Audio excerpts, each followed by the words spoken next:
कब पकेगा खजूर वजीर आलम, कब पकेगा? अगर आधा स्वराज हमारे हाथ लग जाता ना तो अकबर के सारे गुनाह माफ कर देता, मगर ऐसा नहीं हुआ और अब तो ऐसा होगा भी नहीं। क्यों जहांपनाह? क्यों? संबा अकबर से मिलने गया था। एक बार ये मुलाकात हो गई ना तो अकबर अकबर नहीं रहेगा, उसका मावड़ा बन जाएगा। जहांपनाह, उन दोनों की मुलाकात नहीं हुई। क्या? जी, संभाजी राजा आधे रास्ते से ही लौट गए।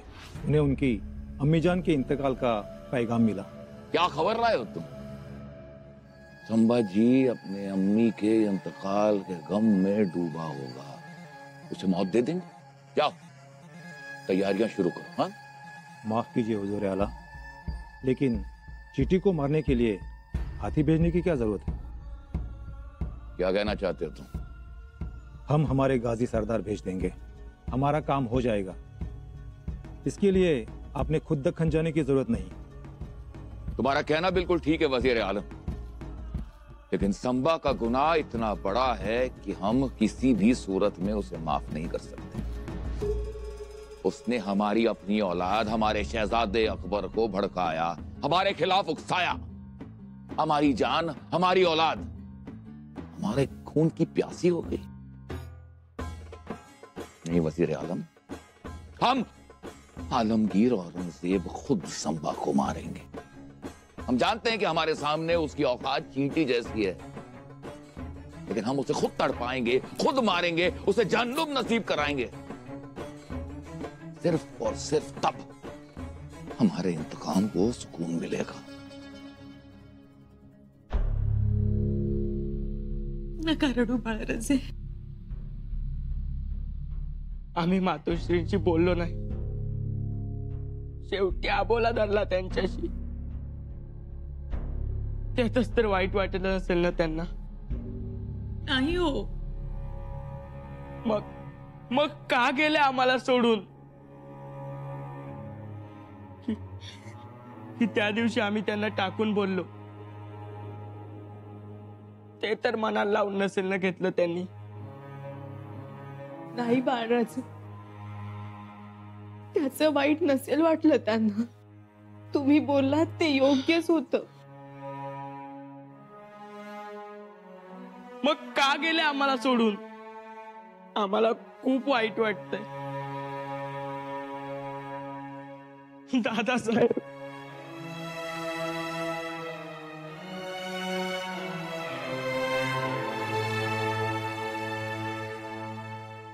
बाळराजे, नका रडू बाळराजे। दादासाहेब, मातोश्री खूप चांगल्या होत्या हो, पण त्यांना आमच्या भल्याशिवाय दुसरं काहीच दिसायचं नाही। आम्ही त्यांना म्हणायचो, दादासाहेब सोडून आम्हाला दुसरं काहीच माहित नाही। मग त्या नाराज व्हायच्या। बाळराजे, बाळराजे, नका काही बोलू। नाही बोलणार, परंतु दादासाहेब, आम्हाला काही पटत नव्हतं, तरी मातोश्री फार आवडायच्या। त्या दिसल्या नाहीत तर करमायचं नाही। आता कुठे शोधावं मातोश्रींना? कुठे बघावं? कशा गेल्या आमच्या अंगावरून हात न फिरवता? कशा गेल्या दादासाहेब?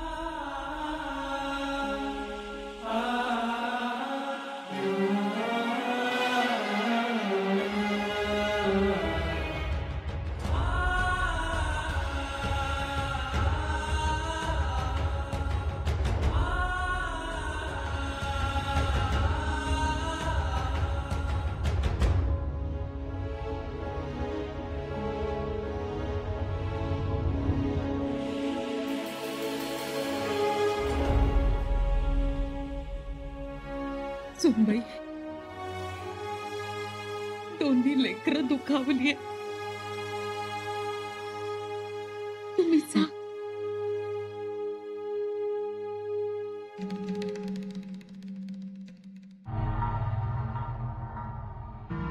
शहनशाह, बस राणा जी, बस। क्या बात है शहनशाह? राणा जी, हम आपकी हर बात मानते हैं, आप पर भरोसा करते हैं ना? हाँ बिल्कुल शहनशाह।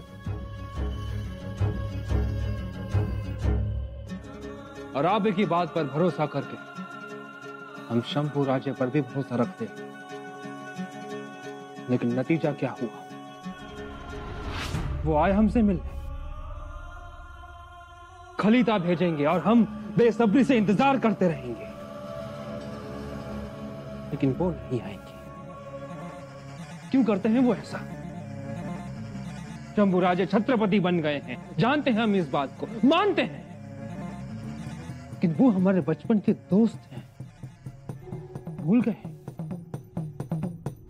भूल ही गए होंगे। नहीं शहनशाह, नहीं। राणा जी, तहजीब में भी उसकी क्या खूब अदा थी। नमक अदा किया, पर जख्मों पर छिड़क कर।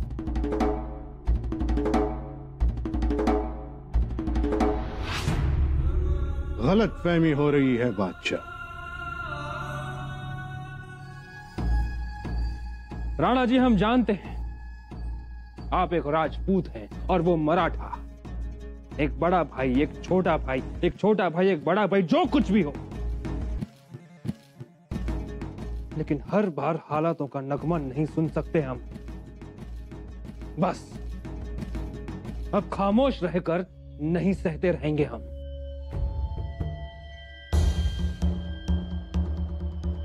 बादशाह, शंभूराजे की माता जी का निधन हो गया।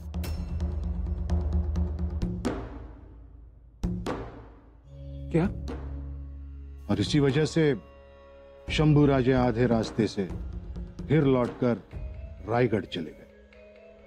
तो आपने हमें यह बात पहले क्यों नहीं बताई? ये बात बताने ही तो आए हैं। या खुदा, शंभू राजे की अम्मी जान को जन्नत बख्शना। हम सब दुआ और प्रार्थना करेंगे। लेकिन राणा जी, हमें लगता है कि शंभू राजा एक राजा है। एक राजा के लिए उसका राज, उसकी सियासत सबसे ज्यादा अहम होनी चाहिए, और तभी यह सियासत चलती है राणा जी।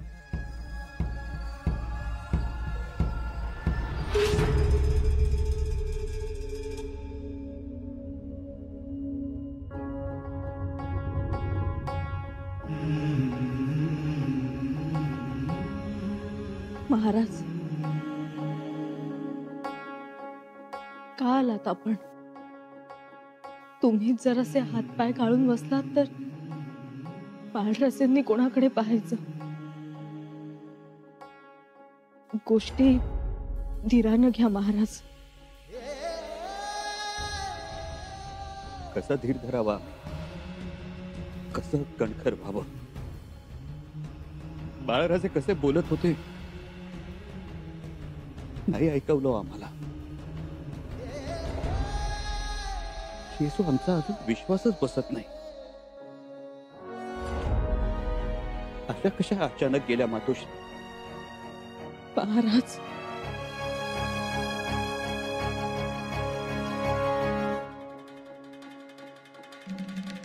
आमचं राहू देत येसू, आम्हाला कल्पना आहे पोरकेपणाची. आई नसणं म्हणजे काय असतं, ते दुःख किती मोठं असतं हे भोगलंय आम्ही. पण आमच्या बाळराजांच्या नशिबी हे भोग काय हवे? सहन होणार आहे का त्यांना?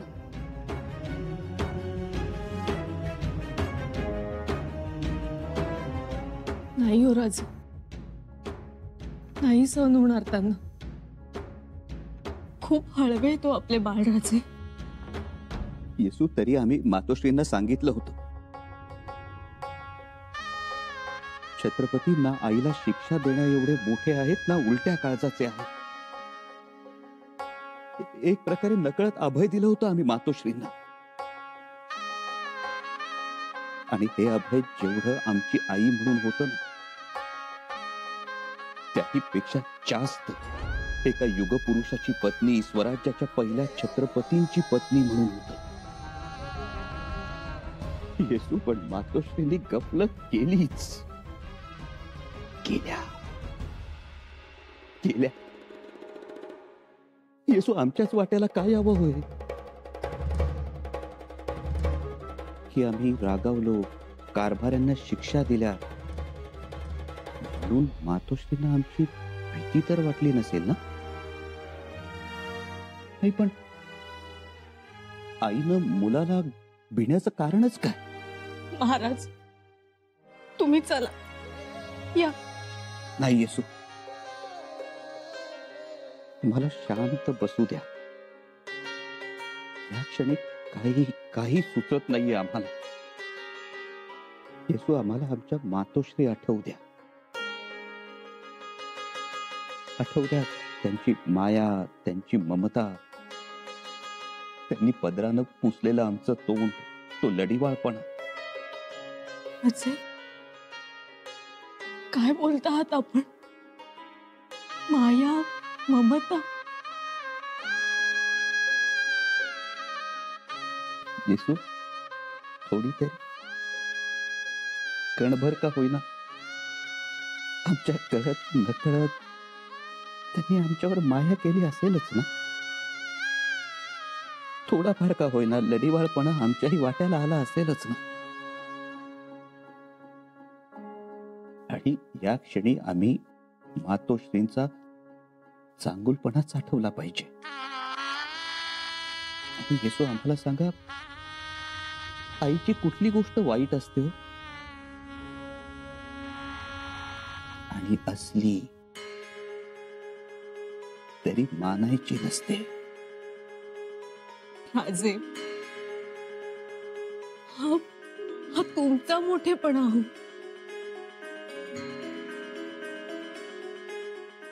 येसू, अहो, आईच्या सत्वासाठी आपलं मस्तक उखळात ठेवून स्वतःला कांडून घेणारा चिल्या बाळ होताच की पूर्वी. त्यानं कुठे त्याच्या आईला बोल लावला? मग आम्ही तरी का लावावा?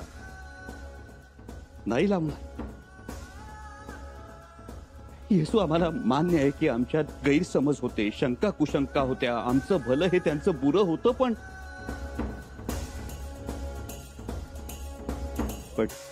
काहीही असलं तरी त्या आमच्या मातोश्री होत्या. महाराज, कधी कळणार आपल्या लोकांना की स्वराज्य ही 500 वर्षांनंतर मोकळेपणानं जगण्यासाठी, स्वाभिमानानं मान वर करण्यासाठी चालून आलेली संधी आहे. स्वराज्य म्हणजे एक होता राजा, एक होती राणी अशी कथा नाही, मुळीच नाही. उलट स्वराज्य म्हणजे दख्खनवरचा जाळ आहे, आगीचा लोळ आहे. कधी कळणार आपल्या लोकांना? हे असलं कारस्थान करतात. येसू, या कारस्थानात छत्रपती वाचले, पण छत्रपतींची आई मात्र गेली हो. कारस्थान महत्वाकांक्षेला खांद्यावर बसवून आलं आणि फार मोठा घास घेऊन गेलं. वाईट, खूप वाईट झालं.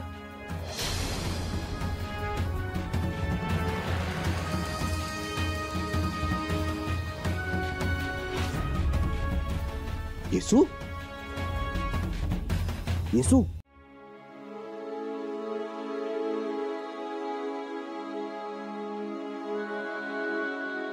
वा बाजूला, सुनबाईंकडे जाऊ द्या. धराऊ, चला बरं. धराऊ, आम्ही बोलत असताना माग घेरी येऊन पडल्या त्या. वय माहित आहे मला, पर तुम्ही जा बरं इथनं. तू पण का? आता का काय कारण काय सांगू? कारण सांगितलं तर लाजाल तुम्ही. म्हणजे बाप होणार आहेस ना तुम्ही.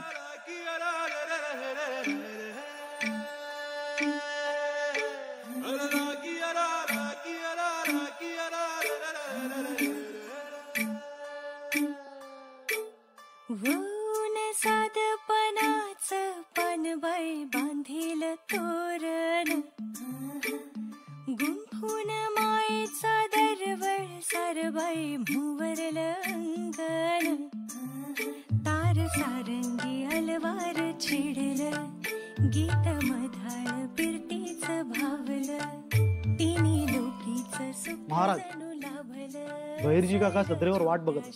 झोपडीत माईल अवसरावी हरवून लख चमक चांद केशरी गुण गुण गुण गुण मन गुण गुणला बहरून आरतरान.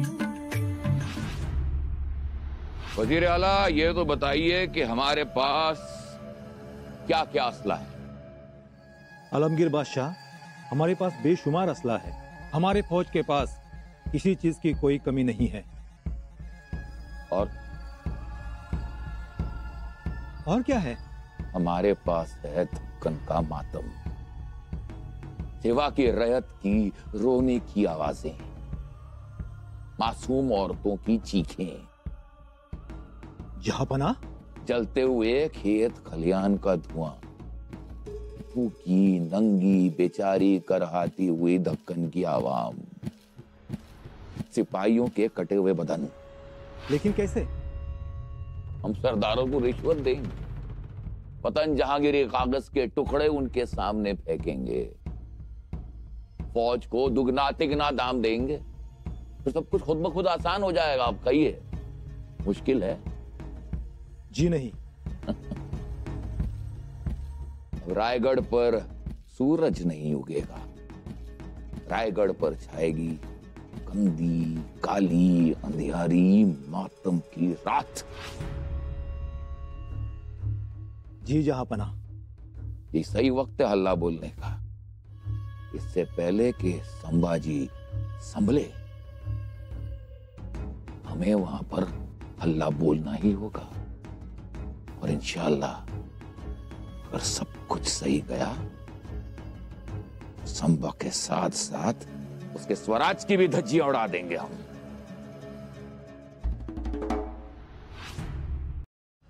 महाराज, त्या औरंगजेबाची लक्षणं काही ठीक दिसत नाहीत. लक्षणं ठीक नसणारच आहे तो. झालं काय? ते औरंगजेब बुरानपूरच्या रोखानं निघालाय खरं, पण तिथं पोचायच्या आधीच आपल्या दख्खन मधल्या नाराज सरदारांना त्यांनी गुप्त खलीत पाठवायला सुरुवात केली. असं? होय. आणि खबर अशी आहे की त्या गुप्त खलित्यामध्ये इनाम, जहागिरी, जमिनी आणि वतनं द्यायची आश्वासनं दिलीत त्यांना. महाराज, औरंगजेबाची ही चाल आपल्याला अडचणीत आणेल. राजन, नाराज लोक सर्वत्र आहेत, त्यांना हिंमत येईल. याचा अर्थ हाच की औरंगजेब येताना तलवारीपेक्षा कपटाला धार लावून येतो. आणि कपटात तो माहीर आहेत. राजन, आपण काय करायचं? औरंगजेब पुराणपूरला पोहोचला तर तू पितुरांना बोलवून घे, त्यांना अभिष दाखवेल. ते तर होणारच कविराज, पण एक गोष्ट लक्षात ठेव. जेत्याच्या माग जथा असतो आणि लालसेच्या माग पितुरी पळते. आपण जर जेता विजेता राहिलो तरच आपला थाक राहील. राजन, ते तर होईलच, परंतु मला असं वाटतं की आपण औरंगजेबाला शह द्यायला हवा. म्हणजे बुऱ्हाणपुराच्या वाटेवरच त्याला सलामी देऊ, आणि सलामी कडक देऊ. होय महाराज, अशी सलामी की औरंगजेबाला घामच फुटला पाहिजे. औरंगजेबाला घाम तेव्हाच फुटेल जेव्हा त्याच्या काळजावर वार होईल. लक्षात नाही आलं राजन. औरंगजेबाच्या काळजावर वार म्हणजे शहजादा अकबरावर वार. अकबरावर वार? हो, वारच. वार इथे, वेदना तिथे, थेट औरंगजेबास.